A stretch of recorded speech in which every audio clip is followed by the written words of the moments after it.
മദ്യാസക്തിയിൽ മുങ്ങിത്താഴ്ന്നുകൊണ്ടിരിക്കുന്നത് കൊണ്ടാണ്, അല്ലെങ്കിൽ മുങ്ങിത്താഴ്ന്നത് കൊണ്ടാണ് കെജ്രിവാൾ ദില്ലി മദ്യനയ കേസിലെ അഴിമതി നടത്തിയത്. വേറെ ആരുമല്ല പറയുന്നത്, കെജ്രിവാളിനെ മുഖ്യമന്ത്രിയാക്കുന്ന മൂവ്മെൻറ്റ് തുടങ്ങിയ അണ്ണാ ഹസാരെയാണ്. ടി ജി കണ്ടായിരുന്നോ അത്? ഞാൻ കണ്ടിരുന്നു. അത് കള്ളുകൂടിയനാണോ കെജ്രിവാൾ? ഈ രണ്ടർത്ഥവും കൊടുക്കാം അതിന്. അങ്ങനത്തെ വാക്കുകളിലൂടെയാണ് പുള്ളി പറഞ്ഞിരിക്കുന്നത്. 2-3 സെൻറ്റൻസ് പറയുന്നുണ്ട്. ഈ 3 സെൻറ്റൻസും കൂടെ ചേർത്ത് വായിച്ചാൽ മദ്യലോബിയുടെ കയ്യിൽപ്പെട്ട് ഇദ്ദേഹം ഈ പോളിസിക്ക് വഴങ്ങി എന്നാണ് അർത്ഥം വരുന്നത്. 3 സെൻറ്റൻസ് ഒരുമിച്ച് മാത്രം എടുത്താൽ, ഒരു സെൻറ്റൻസ് മാത്രം എടുത്തു കഴിഞ്ഞാൽ വെള്ളം അടിച്ചിട്ട് ചെയ്ത പ്രവൃത്തിയാണ് എന്നും പറയാം. എന്ത് വാങ്ങിക്കോട്ടെ, he is absolutely unhappy with Kejriwal. But പ്രശ്നം അണ്ണാ ഹസാരെയുടെ വാക്കുകൾക്ക് ഇപ്പോൾ വിലയില്ല. കുറേ നേരത്തെ അദ്ദേഹം ഡൽഹിയിൽ വന്നിരുന്നെങ്കിൽ, ഈ മദ്യനയ അഴിമതി കേസിൻ്റെ തുടക്കത്തിൽ അദ്ദേഹം ഡൽഹിയിൽ വരുന്നു, ഇതിൻ്റെ മൂലകാരണം ഞാനാണ്, ഈ ചെറുക്കൻ എൻ്റെ തോളത്ത് ചവിട്ടിയാണ് മുകളിൽ കയറിയത്, ശരി കയറി പൊക്കോട്ടെ എന്ന് ഞാൻ വിചാരിച്ചു. ഞാൻ രാഷ്ട്രീയത്തിൽ ഇറങ്ങുന്നവനല്ല, അവനും ഇറങ്ങില്ല എന്നൊക്കെ പ്രതിജ്ഞ ചെയ്തിരുന്നു അന്ന്. ഒരു കാരണവശാലും ഞാൻ രാഷ്ട്രീയത്തിൽ പോവില്ല, സാമൂഹ്യ പ്രവർത്തനം മാത്രമാണെന്നൊക്കെ അരവിന്ദ് കെജ്രിവാൾ നിരന്തരം അന്ന് സംസാരിച്ചുകൊണ്ടിരുന്നു. Everyone was attracted. Arvind Kejriwal നല്ലൊരു മാർക്കറ്റിംഗ് ആളും കൂടെയാണ് എന്ന് തെളിയിച്ചു. കാരണം അണ്ണാ ഹസാരെയുടെ പ്രവർത്തന ക്ഷേത്രം മഹാരാഷ്ട്രയായിരുന്നു. മഹാരാഷ്ട്രയ്ക്ക് പുറത്ത് അണ്ണാ ഹസാരെ പോയിട്ടില്ല. ഏറി വന്നാൽ മുംബൈയിൽ ഒരു സത്യാഗ്രഹം നടത്താമെന്നായിരുന്നു അണ്ണാ ഹസാരെയുടെ പ്ലാൻ. അത് ഡൽഹിക്ക് മാറ്റിച്ചത് അരവിന്ദ് കെജ്രിവാളാണ്. അണ്ണാ ഇത് മുംബൈയിൽ നടത്തിയാൽ ഏക്കില്ല, മുംബൈ ഒരു കൊമേഴ്ഷ്യൽ ക്യാപിറ്റലാണ്, പൊളിറ്റിക്കൽ ക്യാപിറ്റൽ ഡൽഹിയിലാണ്, അതുകൊണ്ട് ഡൽഹിയിൽ വേണം എന്ന് അണ്ണാ ഹസാരെ സമ്മതിപ്പിച്ച് ഡൽഹിയിൽ കൊണ്ടുവന്നു. അങ്ങനെ അണ്ണാ ഹസാരെ മഹാരാഷ്ട്രയിലെ ഒരു സാധാരണ സാമൂഹ്യ പ്രവർത്തകനായിരുന്നു. നല്ല റീച്ചുണ്ട് കേട്ടോ അണ്ണാ ഹസാരയ്ക്ക്. അണ്ണാ ഹസാരെ അഴിമതിക്കെതിരെ ഒരുപാട് യുദ്ധങ്ങൾ മഹാരാഷ്ട്രയിൽ നടത്തിയിട്ടുണ്ട്. മഹാരാഷ്ട്രയിലെ പൊളിറ്റീഷ്യൻസിനൊക്കെ പേടിയാണ് അണ്ണാ ഹസാരെ. അണ്ണാ ഹസാരെ ക്ഷേത്ര നിർമ്മാണത്തിൻ്റെ ഒരു ഉസ്താദാണ്. അങ്ങനെയാണ്. മഹാരാഷ്ട്രയിലെ പല സ്ഥലത്തും ഗ്രാമങ്ങളിൽ ആദ്യം പുള്ളി പണിയുന്ന ഒരു ക്ഷേത്രമാണ്. ദാരിദ്ര്യ നിർമ്മാർജ്ജനം, മദ്യവർജനം, കുടിവെള്ള പ്രശ്നം എന്ത് തീർക്കണമെങ്കിലും അണ്ണാ ഹസാരെ അവിടെ പോയി കഴിഞ്ഞാൽ ആദ്യം ചെയ്യുന്നത് ഒരു ചെറിയ ക്ഷേത്രം, അത് ഹനുമാനോ ഗണപതിയോ ആരുമാകാം, ഒരു ചെറിയ ക്ഷേത്രം പണിയുക. അണ്ണാ ഹസാരെയുടെ പ്രിൻസിപ്പിൾ തന്നെയാണ്. ഭാരതം ഉണ്ടായത് ക്ഷേത്രങ്ങൾക്ക് ചുറ്റുമാണ്, അത് സത്യവുമാണ്. ഹിസ്റ്റോറിക്കലി എല്ലാ സ്ഥലത്തും നോക്കുക, എല്ലാത്തിൻ്റെയും കേന്ദ്രം ഒരു ക്ഷേത്രമാണ്. എറണാകുളത്തിൻ്റെ കേന്ദ്രം എറണാകുളം ശിവക്ഷേത്രമാണ്. അത് പിന്നെ പടർന്ന് പതിനഞ്ച് അപ്പുറത്ത് പോകാൻ കായലില്ല, അതുകൊണ്ട് ഇപ്പുറത്തേക്ക് കാക്കനാട് വരെ. ഞങ്ങളുടെ വൈക്കം, തൃശ്ശൂർ ഇതുപോലെയാണ്, വടക്കുംനാഥന് ചുറ്റുമാണ്.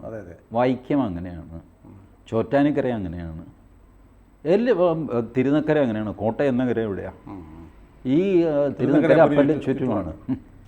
അപ്പോൾ ഈ പ്രിൻസിപ്പിളാണ് മഹാരാഷ്ട്രയിൽ അണ്ണാ ഹസാരെ എടുത്തത്. ചെറിയൊരു ക്ഷേത്രം മതി, അതിന് ചുറ്റും മര്യാദക്കാരുടെ ഒരു ഗ്രാമം ഞാൻ ഉണ്ടാക്കാം. അപ്പോൾ ക്ഷേത്രത്തിന് ചുറ്റും ഇപ്പോൾ ഗ്രാമം ഉണ്ടാക്കേണ്ട കാര്യമില്ല, ഗ്രാമത്തിൻ്റെ നടുക്ക് ഒരു ക്ഷേത്രം വയ്ക്കുക.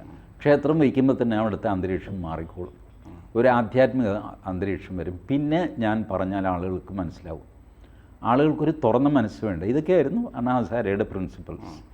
അങ്ങനെ ചെയ്ത് ശാന്തനായിട്ട് ഒരു സാമൂഹ്യ വിപ്ലവകാരിയായിട്ട് പൊയ്ക്കൊണ്ടിരുന്ന അണ്ണാ ഹസാരെ പൊളിറ്റിക്കൽ, സോഷ്യോ പൊളിറ്റിക്കൽ ഇഷ്യൂസിലേക്ക് വലിച്ചുകൊണ്ട് വന്നത് കേജ്രിവാളാണ്.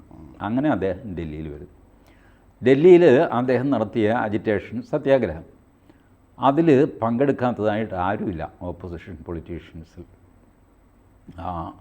BJPയിൽ നിന്ന് അഥവാ RSSൽ നിന്ന് റാം മാധവ് പോയി, ഗുരുമൂർത്തി പോയി, ഗോവിന്ദാചാര്യ പോയി, ഇവരൊക്കെ പോയി. ഒരു മനുഷ്യൻ പോയില്ല. പുള്ളി സ്ഥിരം കറപ്ഷൻ ഫൈറ്റ് ചെയ്യുകയും കോടതിയിൽ വൻ പ്രശ്നങ്ങൾ ഉണ്ടാക്കുകയും ചെയ്യുന്ന ആളാണ് സുബ്രഹ്മണ്യൻ സ്വാമി. ആ സമയത്ത് ഞാൻ ഡൽഹിയിലുണ്ടായിരുന്നു. I felt like going there. Really എനിക്ക് തോന്നിയ നല്ല മൂവ്മെൻറ്റാണ്. ഇതിൻ്റെ കൂടെ ഒരിക്കലെങ്കിലും അവിടെ പോയി വിസിറ്റ് ചെയ്തിട്ട് ഒരു അഭിവാദ്യം അർപ്പിച്ചിട്ട് തിരിച്ചു വരിക. ബട്ട് ബിഫോർ ദാറ്റ് ഞാൻ ഒരാവശ്യത്തിന് സ്വാമിയെ കണ്ടു. ഞാൻ പറഞ്ഞു, സാർ ഞാനിങ്ങനെ കാണാൻ പോകുന്നുണ്ട് ഇന്ന് വൈകുന്നേരം, സാർ ഇതുവരെ അവിടെ വന്നില്ലല്ലോ. പുള്ളി പറഞ്ഞു, മോഹൻദാസ് കാണാൻ പോകുന്നെങ്കിൽ പൊക്കോളൂ, ഞാനവിടെ വരില്ല, ബിക്കോസ് ഹീസ് എ ഫ്രോഡ്. ഞാൻ പറയും, അരവിന്ദ് കെജ്രിവാൾ ഫ്രോഡോ? അരവിന്ദ് കെജ്രിവാൾ ഫ്രോഡാണെന്ന് പറഞ്ഞാൽ ആ മനുഷ്യനെ തല്ലിക്കൊല്ലുവന്ന് ഡൽഹിയിൽ അന്നത്തെ കാലത്ത്. അതെ, അതാണ് ഇപ്പോൾ ആ അജിറ്റേഷൻ്റെ പ്രത്യേകത. അണ്ണാ ഹസാരയ്ക്ക് തൊട്ടടുത്ത് നാരായണ ഗുരുവിന് കുമാരനാശാൻ എന്ന് പറയുന്ന പോലെ നിൽക്കുകയാണ് അരവിന്ദ് കെജ്രിവാൾ. ഇങ്ങനെ ഫ്രോഡെന്ന് പറയും. അയാൾ ഫ്രോഡാണ്, നിങ്ങൾക്ക് പോകണമെങ്കിൽ you are free, you can go, I will not come. He did not come. അന്ന് ഇവൻ ഫ്രോഡാണെന്ന് തിരിച്ചറിഞ്ഞ മനുഷ്യൻ ഡോക്ടർ സുബ്രഹ്മണ്യൻ സ്വാമി. വേറെ ആർക്കും മനസ്സിലായിട്ടില്ല. ഞാൻ പറഞ്ഞു, സാർ ഗോവിന്ദാചാര്യ പോയല്ലോ, ഗോവിന്ദാചാര്യ ഇതുപോലെ ഒരു ഇൻറ്റ്യൂഷനുള്ള ആളാണ്. ഒരു സാധനം കണ്ടു കഴിഞ്ഞാൽ അത് ശരിയോ തെറ്റോ എന്ന് ഉള്ളിൽ തെളിയുന്ന ഒരു ആധ്യാത്മികതയുള്ള മനുഷ്യനാണ്. പൊളിറ്റീഷ്യനായിരുന്നിട്ട് പോലും ഗോവിന്ദാചാര്യ. പുള്ളി പറഞ്ഞു, ഞാൻ എന്ത് ചെയ്യും, ഗോവിന്ദാചാര്യ ഞാനവിടെ പോവുകയാണെന്ന് മോഹൻദാസിനോട് പറഞ്ഞ പോലെ ഗോവിന്ദാചാര്യ പറഞ്ഞിരുന്നെങ്കിൽ ഞാനിത് ഗോവിന്ദാചാര്യയോട് പറഞ്ഞേനെ. But Govindacharya went alone. ഇപ്പോൾ പോയിക്കൊണ്ടിരുന്ന ആളിനെ അവിടെ പോകില്ല എന്ന് പറഞ്ഞ് ഞാൻ പിടിച്ചു നിർത്തുന്നത് ശരിയല്ല. That will be a counter campaign. I don't want to do a counter campaign. But I know this fellow is fraud, he is being projected by external agencies. അപ്പം ഞാൻ പറഞ്ഞു, ഇദ്ദേഹം Anna Hazare he is a pawn in the hands of Arvind Kejriwal. He is a Gandhian. He doesn't know the new political tricks what is happening around him. അതുകൊണ്ട് അദ്ദേഹം ഇവൻ നയിക്കുന്ന വഴിയിൽ മുന്നോട്ട് പോകുന്നു അണ്ണാ ഹസാരെ.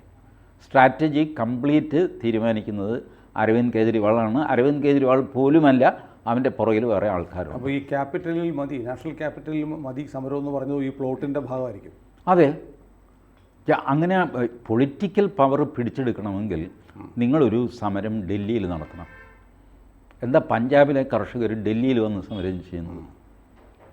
എന്തുകൊണ്ടാണ് എല്ലാവരും കൂടെ ജന്തർ മന്ദറിൽ സമരം ചെയ്യുന്നത്?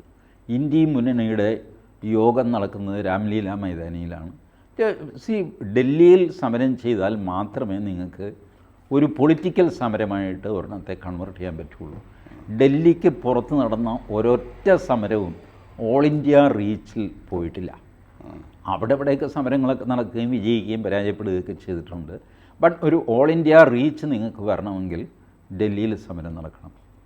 അതുകൊണ്ടാണ് ജവഹർലാൽ നെഹ്റു യൂണിവേഴ്സിറ്റിയിൽ സമരം നടക്കുന്നത് വിദ്യാർത്ഥികളുടെ. ആ സമരത്തിന് ഏറ്റവും അധികം കവറേജ് നടക്കും. പമ്പ ദേവസ്വം ബോർഡ് കോളേജിൽ സമരം ചെയ്തു എന്ന് പറഞ്ഞിട്ട് ഓൾ ഇന്ത്യ റീച്ച് കിട്ടുമോ? ഇല്ല. ഒരു പക്ഷേ JNUവിനേക്കാൾ വലിയ ക്യാമ്പസ് ഇവിടെ ഉണ്ടാകാം, കൊച്ചിൻ ക്യൂസാറ്റിനോ ഒക്കെ ഉണ്ടാവാം. ബട്ട് അവരൊന്നും സമരം ചെയ്തു കഴിഞ്ഞാൽ ഓൾ ഇന്ത്യ റീച്ച് കിട്ടില്ല. You have to attack the capital, then only you will have all India reach. ഇത്തരം ഈ ഇൻട്രിക്കസീസ് മനസ്സിലാകുന്ന ആളായിരുന്നു കേജ്രിവാൾ. അഥവാ കേജ്രിവാളിനെ പ്രൊജക്റ്റ് ചെയ്ത ശക്തികൾക്ക് ഈ ടെക്നിക്സൊക്കെ അറിയാം. കേജ്രിവാളിനെ അവർ അണ്ണാ ഹസാരയുടെ ഒരു ഓമനപുത്രൻ, പാവം ചെറുപ്പക്കാരൻ, ആത്മാർത്ഥതയുള്ളവൻ, ഇങ്ങനെ അണ്ണാ ഹസാരെ വിചാരിച്ചു. അണ്ണാ ഹസാരയെ അവർ ഉപയോഗിച്ചു. അണ്ണാ ഹസാരെ നിരാശനായി തിരിച്ച് മഹാരാഷ്ട്രയിലേക്ക് പോയി. ഇപ്പോൾ മഹാരാഷ്ട്രയിൽ ഇരുന്നുകൊണ്ട് അദ്ദേഹം നടത്തുന്ന ക്രിറ്റിസിസം അത് ഒരു വനരോധനമായിട്ട് കലാശിക്കുന്നു. ഇതിനു മുമ്പും അദ്ദേഹം കേജ്രിവാളിൻ്റെ പറഞ്ഞു രാഷ്ട്രീയത്തിൽ പോയി എന്ന് പറഞ്ഞപ്പോൾ തന്നെ അണ്ണാ ഹസാരെ ഇയാളെ തള്ളിപ്പറഞ്ഞതാണ്. അല്ല, ഈ മദ്യനയ കേസ് വന്നപ്പോഴേ പറഞ്ഞു, എനിക്ക് അത്ഭുതമാണ്, ഞാൻ ഞെട്ടിപ്പോയി, കാരണം എൻ്റെ കൂടെ മദ്യത്തിനെതിരായ പ്രവർത്തനം നടത്തിയ ആളാണ്, അയാൾ ഇങ്ങനെ ചെയ്തു എന്നുള്ളത് എന്നെ ഞെട്ടിച്ചു എന്നാണ് ഹസാരെ ഈ കേസിൻ്റെ തുടക്കത്തിൽ പറഞ്ഞത്. അതെ, പക്ഷേ അതൊന്നും വിലപ്പോയില്ല. അതുകൊണ്ടാണ് ഞാൻ പറഞ്ഞു, ഈ കേസിൻ്റെ തുടക്കത്തിൽ അണ്ണാ ഹസാരെ വീണ്ടും ഡൽഹിയിൽ വന്നിരുന്നു എന്ന് വയ്ക്കുക. അദ്ദേഹത്തെ സപ്പോർട്ട് ചെയ്യാൻ വീണ്ടും ഡൽഹിയിൽ ചെറുപ്പക്കാരുണ്ടാകുമായിരുന്നു. പക്ഷെ അദ്ദേഹം അത് ചെയ്തില്ല. അങ്ങനെ ചെയ്യുന്ന ടൈപ്പല്ല പുള്ളി. അല്ലെങ്കിൽ അദ്ദേഹത്തെ ആരെങ്കിലും ഈ അരവിന്ദ് കെജ്രിവാളിനെ പോലെ സ്വാധീനിച്ച് ഇതിങ്ങനെ വിട്ടാൽ പറ്റില്ല, നമ്മളുണ്ടാക്കിയ ഒരു വലിയ കൊട്ടാരം ഇവൻ നശിപ്പിക്കുകയാണ്, അത് തിരിച്ചു പിടിക്കേണ്ടത് ആവശ്യമാണ് എന്ന് പറഞ്ഞിട്ട് അണ്ണാ ഹസാരയെ കൂട്ടിക്കൊണ്ട് പോകണമായിരുന്നു. അതിനാരും തയ്യാറായുമില്ല. കാരണം അണ്ണാ ഹസാരയെ കൊണ്ടുപോകുമെന്ന് പറഞ്ഞാൽ വേറൊരു തലവേദനയാണ്. അണ്ണാ ഹസാരെ ഒരു ഗാന്ധിയനാണല്ലോ. ഗാന്ധിയൻ്റെ ചില കാർക്കശ്യങ്ങളുണ്ട്. അപ്പോൾ അത് പാലിച്ചില്ലെങ്കിൽ ഇദ്ദേഹത്തിൻ്റെ ഒപ്പം നിൽക്കാനും പറ്റില്ല. ഒന്നുകിൽ പാലിച്ചു എന്ന് ഭാവിക്കുകയെങ്കിലും വേണം. അതാണ് കേജ്രിവാൾ കളിച്ച കളി. അണ്ണാ ഹസാരെയുടെ അനുയായി തന്നെയാണ് ഞാനെന്ന് നിരന്തരം വിശ്വസിപ്പിച്ചുകൊണ്ട് അദ്ദേഹത്തെ പറ്റിക്കുക. അപ്പോൾ ഇങ്ങനെ അണ്ണാ ഹസാരെ ഇതിപ്പോൾ പറഞ്ഞെങ്കിലും അതിനൊരു ഇഫക്റ്റ് ഉണ്ടാവില്ല.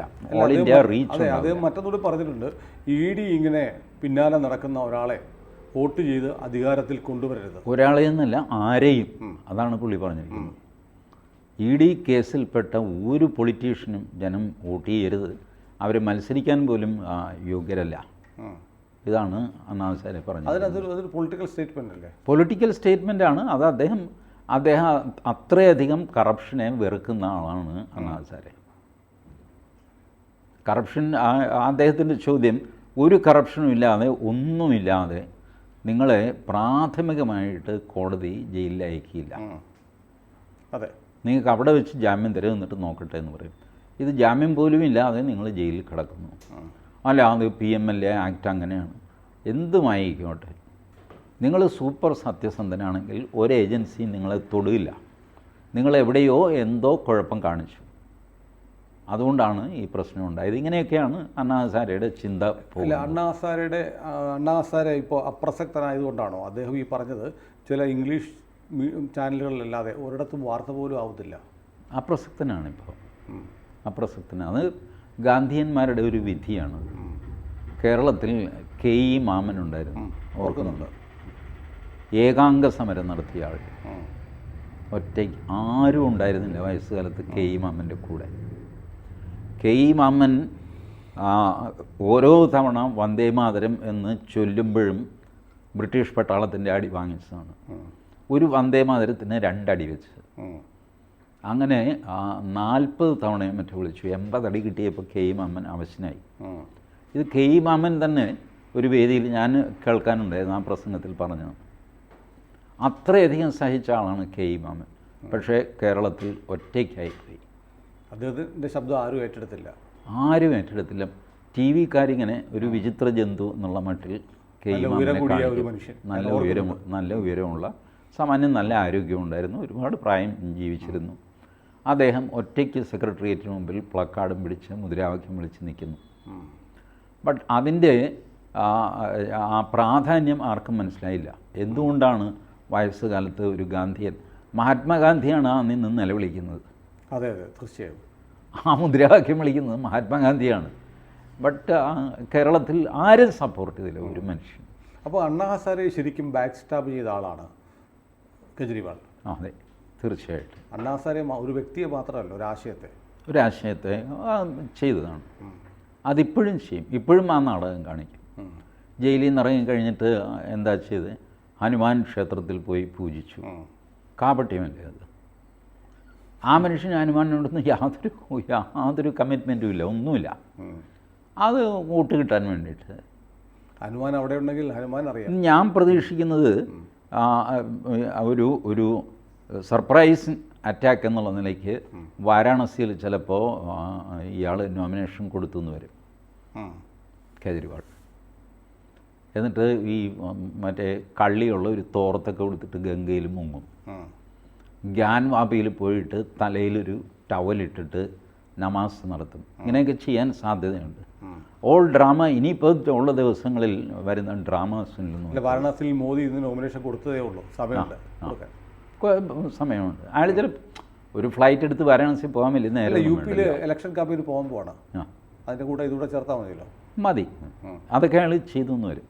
ഈ ജൂൺ 1-ാം തീയതി വരെ എന്തെല്ലാം നാടകം കളിക്കാമോ എല്ലാം കളിക്കും. ജൂൺ 2-ാം തീയതി അദ്ദേഹം ജയിലിൽ പോകുമെന്ന് ഞാൻ കരുതുന്നില്ല. കാരണം ജൂൺ 1-ന് മുമ്പ് ഇദ്ദേഹത്തിൻ്റെ റിട്ട് പെറ്റീഷൻ ഉണ്ടല്ലോ, അറസ്റ്റ് റദ്ദാക്കുക എന്നുള്ള റിട്ട് പെറ്റീഷൻ, അതിൽ തീരുമാനമുണ്ടാകാം. അറസ്റ്റ് റദ്ദാക്കി പ്രഖ്യാപിച്ചു കഴിഞ്ഞാൽ പിന്നെ കഴിഞ്ഞില്ലേ, അതോടെ തീർന്നു. അതിനൊരു എന്തിനും സാധ്യതയുണ്ട്.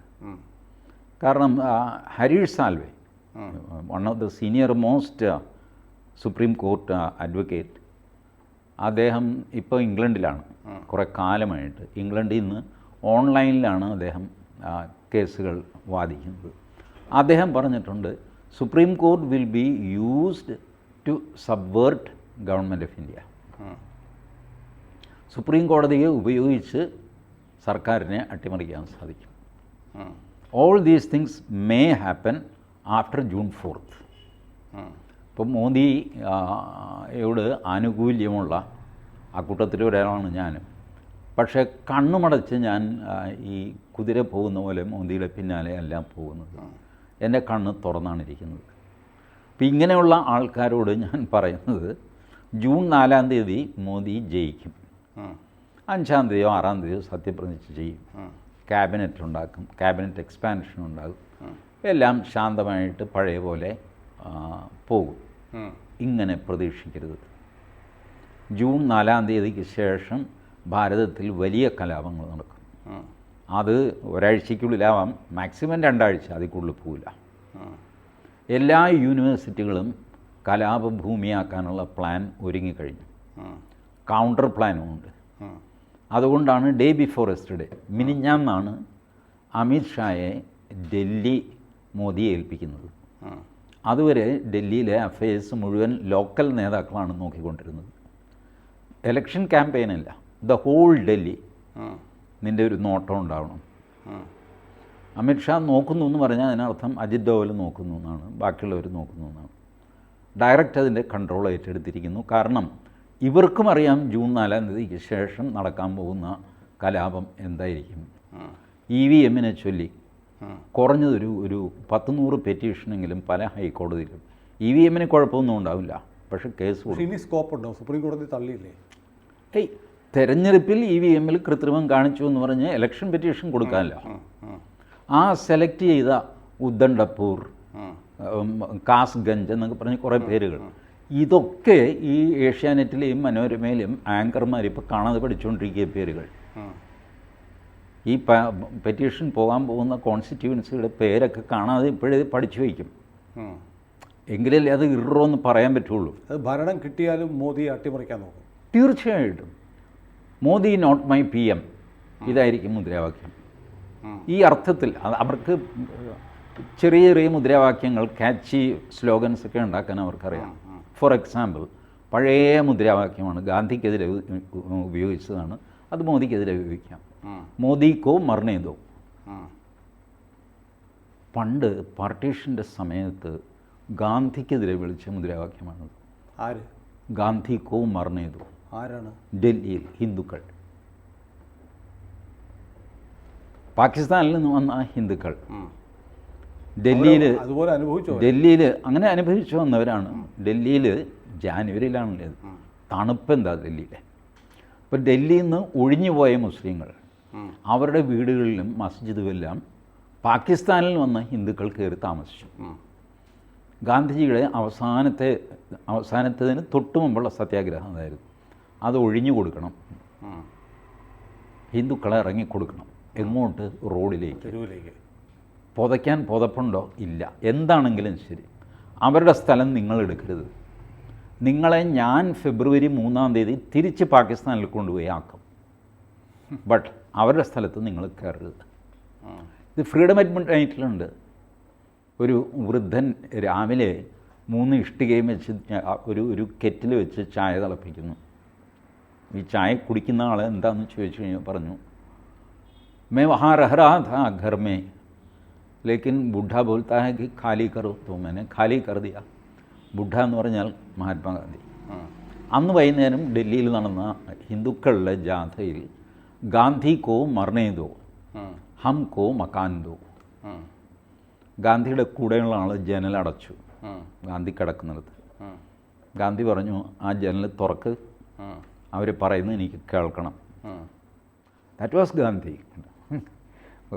നീ ജനലൊന്നും അടച്ചു. അതിനു മുമ്പേ അദ്ദേഹം കേട്ട് കഴിഞ്ഞു, ജനൽ തുറന്നിടാ ഞാൻ കേൾക്കട്ടെ എന്ന്. ഗാന്ധി കോ മർനെ ദോ, ഹം കോ മകാൻ ദോ. ഇത് ഒക്കെ ചരിത്രം. ഇന്നിപ്പോൾ അത് പൊടി തട്ടിയെടുക്കും. മോദി കോ മർനെ ദോ ഭയങ്കര catchy മുദ്രാവാക്യമായിരിക്കും.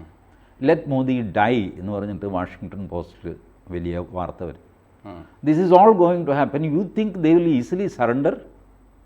The forces which you are fighting are too huge. കേജ്രിവാളിന് വേണ്ടി ഇടപെട്ടതാര്? ജർമ്മനിയും അമേരിക്കയും യുണൈറ്റഡ് നേഷൻസുമാണ്.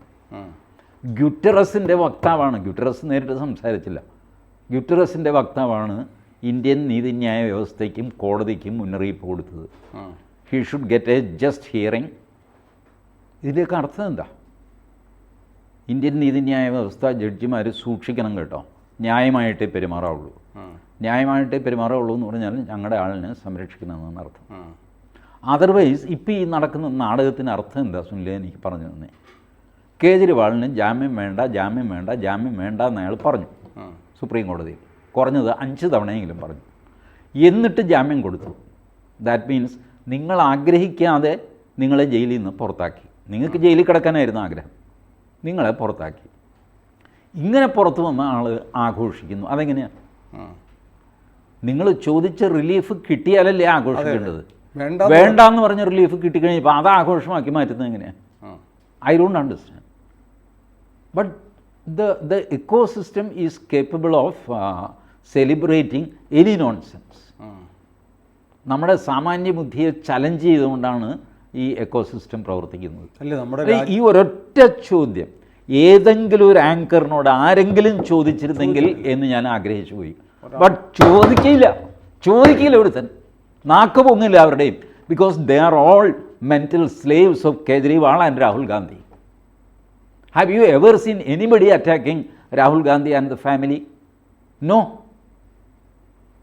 ഒരു മനുഷ്യൻ ചോദ്യം ചെയ്യുന്നില്ല, including my friends in BJP. They look like fools when I see the debates. ശരിയാണ്, 100% ശരിയാണ്. നാഷണൽ ഹെറാൾഡ് കേസ് ചോദിക്കില്ല, ED കേസ് ചോദിക്കില്ല. ചോദിക്കണ്ടേ നിങ്ങൾ? ചോദിക്കുക, whatever be the answer. No. കാര്യം always in defensive, because you have become mental slaves of this ecosystem. Post truth എന്ന് കഴിയുമ്പോൾ കേട്ട് കഴിയുമ്പോൾ ഭയന്നു പോകും ഇവർ. ആ ഒരു തേങ്ങാക്കൊലയെ ഞാൻ ചലഞ്ച് ചെയ്താണ് ഒരിക്കൽ. ഞാൻ ചോദിച്ചു, what is this post truth? സാമാന്യ ബുദ്ധിക്ക് എനിക്ക് മനസ്സിലാവുന്നില്ല എന്താ സത്യാനന്തരം എന്ന് വെച്ച് കഴിഞ്ഞാൽ. I am challenging through ABC Malayalam, let somebody explain what is സത്യാനന്തരം. സത്യമേ ഉള്ളൂ, സത്യത്തിൻ്റെ അനന്തരം എന്താ?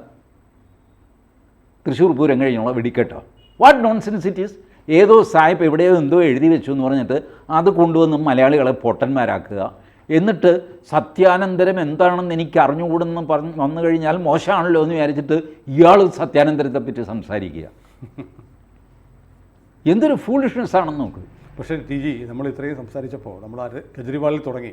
പക്ഷേ ഏറ്റവും അവസാനം പറഞ്ഞത് ഒരു ഇന്ത്യക്കാരൻ എന്ന നിലയിൽ, ഒരു ദേശാഭിമാനി എന്ന നിലയിൽ, രാജ്യത്തെ സ്നേഹിക്കുന്ന ഒരാളെന്ന നിലയിൽ എനിക്ക് വല്ലാത്ത ഭയം തോന്നുന്നു. ജൂൺ 4 കഴിഞ്ഞാൽ നമ്മുടെ രാജ്യത്ത് ബി കെയർഫുൾ.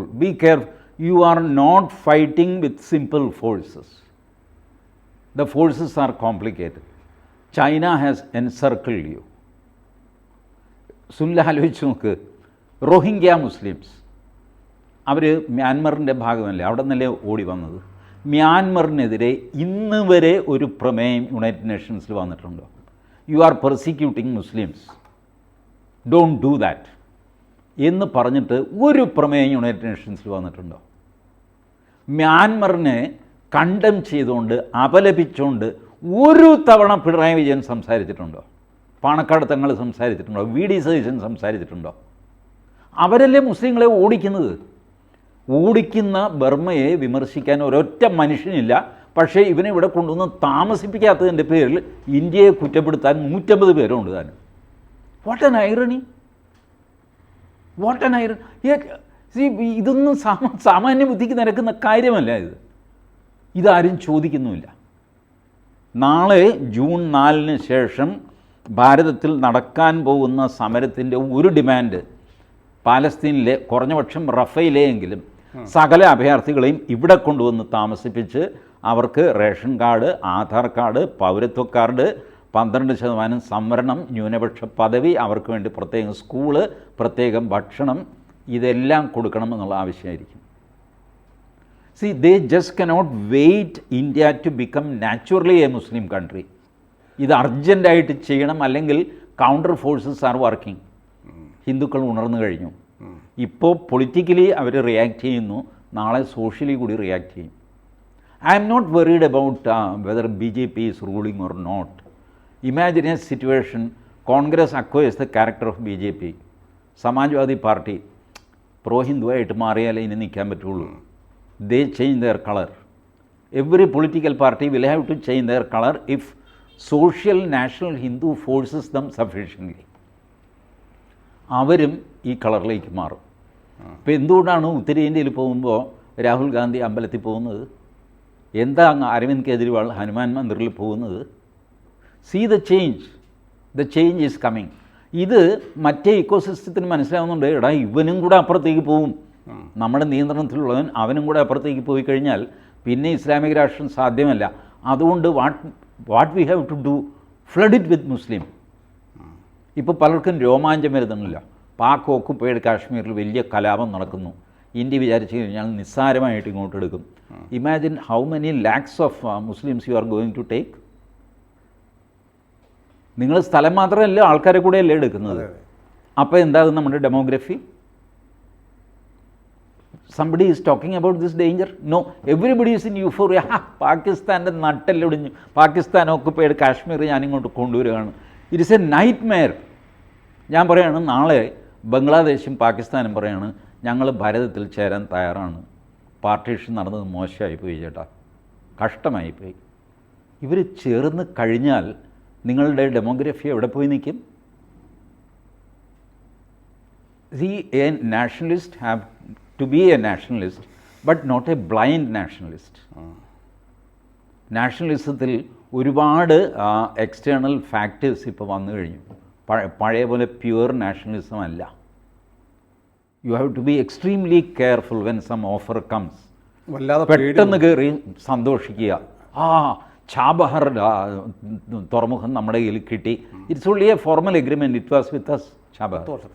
കഴിഞ്ഞ കുറേ കാലമായിട്ട് നമ്മുടെ കയ്യിൽ തന്നെയാണ്. 10 വർഷത്തേക്ക് ഫോർമൽ എഗ്രിമെൻറ്റും കൂടെ ആയി. അല്ല, ഇതിനൊക്കെ സൊല്യൂഷൻ എന്താ? പേടിച്ചാൽ മാത്രം പോരല്ലോ. The solution is you become nationalist first, ultra nationalist. You become xenophobic, I will say. ഞാൻ പറഞ്ഞില്ലേ, ഒരു കലണ്ടർ നേരെയാക്കാനായിട്ട് നമ്മൾ തിരിച്ചു ചുറ്റണം. തിരിച്ചു ചുറ്റേണ്ട അവസ്ഥയിലെത്തിയിരിക്കുന്നു ഓരോ ഭാരതീയൻ. You be ultra nationalist. That is the only way. Julian അസാഞ്ചയുടെ വിക്കിലീക്സ്, അതിൽ ഒരു മനുഷ്യനെ അൾട്രാ നാഷണലിസ്റ്റ് എന്ന് വിളിച്ചിട്ടുണ്ട്. അത് എഗെയിൻ ഈ സുബ്രഹ്മണ്യൻ സ്വാമിയാണ്. Uncompromising ultra nationalist. ഒന്നും ചെയ്യാൻ സാധ്യമല്ല ആ മനുഷ്യനെന്നാണ് അമേരിക്കയുടെ വിലയിരുത്തൽ ഈ പൊളിറ്റീഷ്യനെ പറ്റി.